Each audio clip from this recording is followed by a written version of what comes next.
You've seen how amazing the Rio Carnival is, but what do you need to know if you go? Now, do you love your mum? I mean, really love her? Yeah, I love my mum. Oh, that's beautiful. And is it time to call time on massive aircraft cabin bags? Yeah.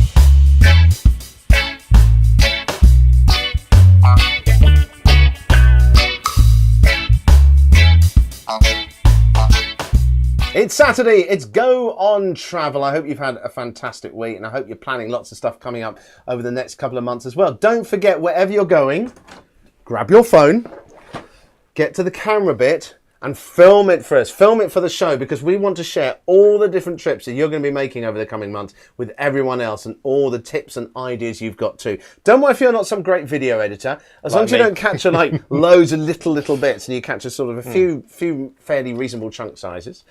Yeah, edit sort of stuff. Then we will edit it together for you and put it in the show. But as Eddie's saying, please don't film it that way. Film it that way because it makes a massive difference for the quality, the editing, and just about everything else. Email info@goontravel.club. Yeah. Now, some travel news stories this week because it is Saturday. It is. Welcome along Saturday, as Rick's mentioned, and also mentioned, do you love your mum? Do you really, really, really love her? Here in the UK, it is Mother's Day fairly soon. I know around the world it does vary, but if you love her, we mean enough love your mummy, to... don't you? I can just feel this coming out now. Little Yeah. mother's boy. Yeah. Oh, dear. How much would you spend on her? £71,000 in the UK. I think that's a small change. Exactly. Well, according to the Sun website, a firm called Very First Two is offering the perfect Mother's Day break by taking your mum around the world. And she'll perfect anyone break. Anyway, exactly. And she'll get to meet some of nature's animals' mums too. Oh, that's cute. Oh, it's lovely. So you go to places like Dominican Republic, you go to Galapagos Islands, which I've always wanted to go to. Because I've been to the Dominican Republic, right. but I haven't been to Galapagos. Yes. Also, big dragon stuff, hasn't it, as well? Also, you go to Nepal and Namibia. And seeing lots of mummy animals and baby animals. Oh, it's so cute! Moving from one end of the spectrum to the other, Ryanair are at it again, but I'm wondering if they actually have a point here. The budget airline, which has a reputation for cutting all costs, including even reportedly considering standing seats, not that I can see that ever having got past the aviation authorities, has actually been getting more generous, allowing more cabin bags. But they're reportedly considering scrapping the policy and getting a lot tighter on it because people are just bringing on too much. And I have to say, I utterly agree. And the bags are getting so big. Yes, and I can't believe that I'm agreeing with Ryanair and saying, yes, I was caught out last year. On my way back from Barcelona, I had the standard small luggage. Yeah. The little sort of stuff that you can get under the seat in front of you. No problem whatsoever. I was standing in the queue. My luggage had to be checked on because the aircraft was already full. Filled with these. Okay, so I got onto, and it was a Ryanair flight. I got onto the Ryanair flight, and I saw people with. I mean, the luggage was just stupid. I mean, it was really. The problem is, you get those sort of measurement things, don't you, when you go to the check-in. And the way they were kind of designed was so that you put a bag in there, a simple bag or something like that. And then all the luggage manufacturers, you can't blame them, but they've come up with these things that are basically full-size luggage, just a bit cut down. Yes. I mean, some of the bags actually I've got in the studio, you can't see beside the green screen, but I've got one over there. That one over there. And but they're getting bigger and bigger than that to the point where it is basically just full-size luggage. And I can understand people not wanting to do all the check-in, check-out and getting off the baggage carousels, but it is making life for you. I know. So other people can't even get on simple stuff. Poor little Edward. Poor little Edward. I know. Yeah. Anyway, we want to know your views in the comments below. Tell us, are your cabin bags getting too big? And be honest. And what about other people? Yeah. Are people's bags getting too big? Let us know in the comments. Yeah. We've all seen the Rio Carnival, whether on TV or if you're lucky enough to be there. I'd love to. We're jealous. Yeah. Putting that on our bucket list for next year. In absolutely. fact, why don't we all go? Yes. If you're watching this programme now, let's all go to the Rio Carnival next year. So what do you need to know? We caught up with GoOnTravel Inner Circle members Molly Perella and partner Billy Askew. That was her partner, Billy Askew. Last week as they were travelling around South America. You might remember we had a very quick glimpse last week where they were, and they were actually on Copacabana Beach, a lot of fun. having a few cocktails. The view was magnificent. Well, they were in a tiny village in Argentina at the time when we caught up with them. But when they mentioned that they'd been to the Rio Carnival, Carnival. We just had to ask them about it. Bit of a warning though, the delay was really bad on the line. So we go straight into the discussion. Here we go. We experienced Rio in 2 states, before Carnival and during Carnival. We noticed a few differences in the way we were being treated. Like getting a taxi before Carnival was very simple, and you weren't going the scenic route.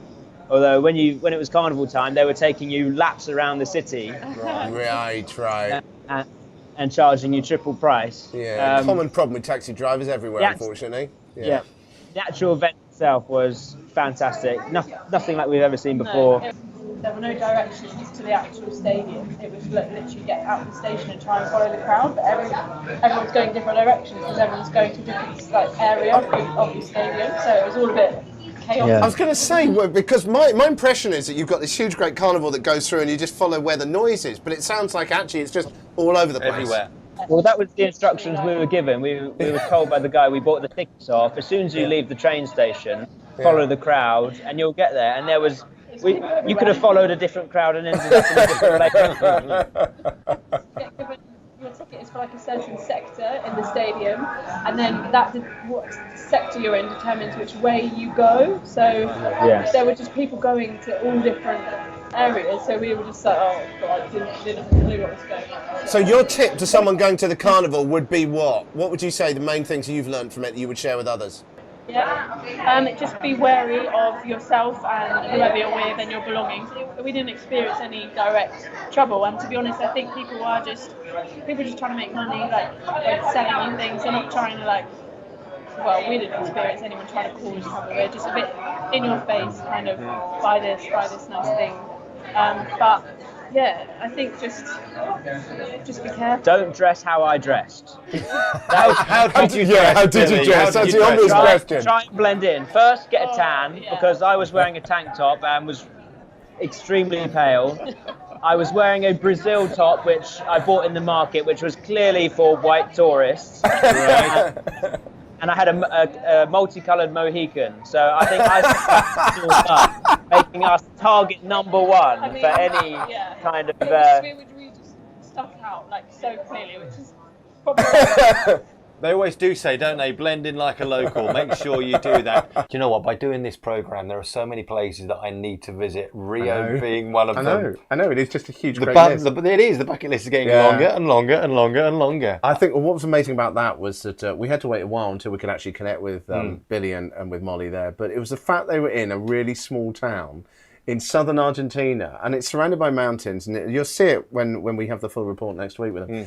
And it's just amazing to catch up with Inner Circle members as they travel around the world. So if you're travelling somewhere, join us in the Inner Circle. Please do. Email before you go. I know we keep going on about it, but it's always good to give out the email address.